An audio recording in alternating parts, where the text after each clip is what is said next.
नमस्कार दर्शक बंधु राज फर्निचर एक न्यू दमदार वीडियो को पुणी थर आपण स्वागत मु आज आपण देखा 3.5 फुट ड्रेसिंग टेबुल डिजाइन देखु ड्रेसिंग टेबुल फिनिशिंग कि भाव में देखा राज फर्निचर केवल चाहिए कि कस्टमर मानक साटिस्फैक्शन कला भाया कम करके देवाई बहुत जगह देखिए यही जगह गोटे कुंदर सेप दिए यहाँ आमर गोटे दीटा हार्टर सेप दिखाई जहाँफल कि कुंदर ठू ये डिजाइन टा गोटे आट्राक्टिव लगुच जन कस्टमर आमको प्रथम कही नाई आमको साटिस्फाई लगे कि नाई डिजाइन टा बढ़िया लगुच भितर गोटे पिंक कलर दिखाई जहाँफल लाइट टा टे आट्राक्ट कर ड्रेसिंग टेबुल प्योर आकाश काठर होची एवं यार चौड़ा हूँ 3.5 फुट यार हाइट हूँ 6.5 फुट एभव हम एवं एथिरे पीयू पॉलिश रो कोटिंग दिया जहाँफल कि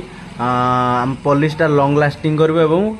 अट्राक्टिव कर पॉलिशटा ड्रेसिंग टेबुल देखा पूरा बिग साइज एवं फुल लोडेड रैग रही आपड़ जेकोसी भी जिनस ए रखिपारे यार फुल डिटेल्स वीडियो मुझे गोटे वीडियो माध्यम आनी रही नमस्कार जय जगन्नाथ।